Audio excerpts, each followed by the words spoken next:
इस रेसिपी को आप कितना भी खा लो आपका मन कभी नहीं भरेगा, क्योंकि दोस्तों इतनी डिलीशियस और इतनी शानदार यूनिक रेसिपी आज आपके लिए लेकर आया हूँ, जिसे देखने के बाद में आपका ज़रूर से खाने का मन करेगा। आपका पेट भर जाएगा लेकिन मन कभी नहीं भरेगा। तो देर किस बात की दोस्तों, चलिए बनाते हैं। दोस्तों, इसको बनाने के लिए सबसे पहले आपको दही लेना है। दही बिल्कुल फ्रेश लेना, खट्टा दही आपको बिल्कुल भी इस रेसिपी में यूज नहीं करना है। तो एक बर्तन में हमने यहाँ पर 2 कप भरकर दही डाल दिया है, क्योंकि दही से दोस्तों जब भी हम कोई रेसिपीज बनाते हैं इतनी शानदार और डिलीशियस बनती है कि खाते जाए खाते जाए। तो 2 कप ही लेना, और अगर आप ज़्यादा क्वांटिटी में बना रहे हो तो उस हिसाब से आप मेजरमेंट कर सकते हैं। अब 2 कप दही, 2 कप ही आपको इसमें सूजी ऐड करना है। मैंने यहाँ पर मोटी वाली सूजी का इस्तेमाल किया है, क्योंकि मोटी वाली सूजी से काफ़ी शानदार बनेगी।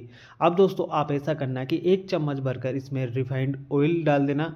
अगर आप घी से बना रहे हो तो फिर आप यहाँ पर घी डालना है, क्योंकि आगे चल के जो मैं आपको टिप्स व ट्रिक्स बताऊंगा उससे ये रेसिपी बहुत ही मज़ेदार बनेगी।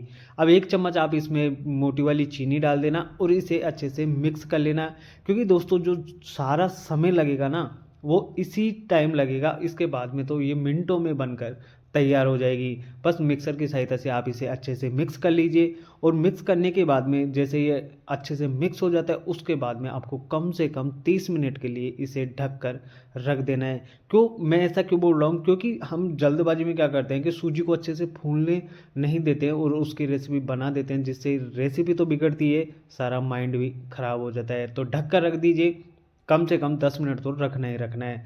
अब हमने क्या किया कि एक यहाँ पर भगोना लिया है और उसमें डाला है गाजर। तो गाजर के छोटे छोटे पीस करके मैंने इसमें डाल दिया था उबलने के लिए। जैसे ही गाजर अच्छे से उबल जाती है फिर इसके बाद में हम इसका यूज करने वाले हैं। तो आप मैंने यहाँ पर 2 गाजर ली थी, आप जितनी क्वांटिटी में बना रहे हो उस हिसाब से आप यहाँ पर गाजर ले लेना, और गाजर को अच्छे से उबाल आने तक अच्छे से पका लेना। अब दोस्तों यहाँ पर हमारा जो बैटर है ना वो भी अच्छे से बन चुका है, जो सूजी है हमारी अच्छे से फूल चुकी है।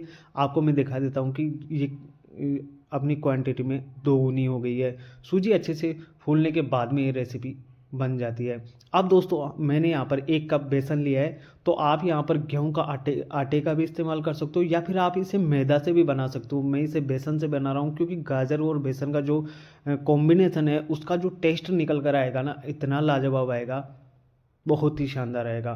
तो हमारी गाजर भी उबल चुकी है, तो गाजर को आप छान लीजिए, इसका पानी अलग कर दीजिए, और इसे एक छलनी में रखकर थोड़ा इसका जितना भी पानी रहेगा वो छन जाएगा। इसमें बिल्कुल भी पानी नहीं रहना चाहिए, क्योंकि अगर थोड़ा पानी रहेगा तो फिर जो टेस्ट आएगा ना वो थोड़ा अलग डिफरेंट टेस्ट आपको देखने को मिलेगा। तो पानी अच्छे से रिलीज कर दीजिए। अब उस बैटर में मैंने यहाँ पर 1 कप भरकर डेसिकेटेड कोकोनट पाउडर लिया है दोस्तों, क्योंकि इससे भी जो टेस्ट आएगा ना बहुत ही कमाल का आएगा। अब जो मैं कभी भी सर्दियों की जो रेसिपी बनाता हूँ मीठे की रेसिपी, तो उसमें सफ़ेद तिल का यूज़ ज़रूर करता हूँ, क्योंकि इससे क्रंचपन भी बढ़ता है और टेस्ट भी लाजवाब आता है। तो अगर आपके पास है तो आप डालिए, वरना सफ़ेद तिल को आप स्किप भी कर सकते हैं। अब इन सब चीज़ों को अच्छे से डालकर बैटर में एक बार चम्मच की सहायता से मिला लेना, क्योंकि सब जो भी चीज़ें हम डालते हैं उसे अच्छे से मिलाना ज़रूरी होता है, तभी तो हमारी रेसिपी अच्छे से बन जाती है। अब गाजर का जैसे पानी रिलीज होता है तो आप इसे चम्मच की सहायता से बिल्कुल अच्छे से मैश कर लीजिए।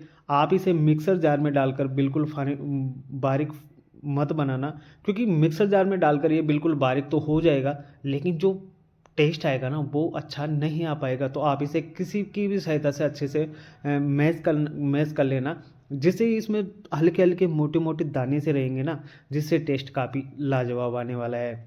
अब दोस्तों जो गाजर का हमने यहाँ पर पेस्ट बनाया था वो बस उस बैटर में डाल देना, और चम्मच की सहायता से इसे और अच्छे से मिक्स कर लेना। अभी रुकिए, अभी हम यहाँ पर थोड़ी बहुत चीज़ें और ऐड करेंगे, क्योंकि हमने यहाँ पर इसमें मीठा अभी नहीं डाला है। तो ये जब अच्छे से मिक्स हो जाए तो चुटकी भर मीठा सोडा डालना, चुटकी भर आप इसमें बेकिंग पाउडर डाल देना, और आधा कप भरकर आप इसमें मोटी वाली चीनी ऐड कर देना। आप बेकिंग सोडा और बेकिंग पाउडर स्किप भी कर सकते हो, ये अच्छे से इसे बिल्कुल सॉफ्ट कर देगा। और ये जब हम इसे फ्राई करने के लिए डालेंगे तो ये अपनी क्वांटिटी में डबल हो जाएगा, फूल कर ये बहुत डबल हो जाता है और जो अंदर से इसका सॉफ्टनेस आता है ना वो काफ़ी शानदार आता है। तो वैसे तो दही से भी फूल जाता है, ऐसी बात नहीं है, लेकिन अगर आप डालना चाहो तो डाल सकते हो, वरना इसे स्किप भी कर सकते हो और इसके साथ बनाओगे तो जो मैं रेसिपी आपको दिखा रहा हूँ बस वैसे की वैसी आपकी रेसिपी बनने वाली है।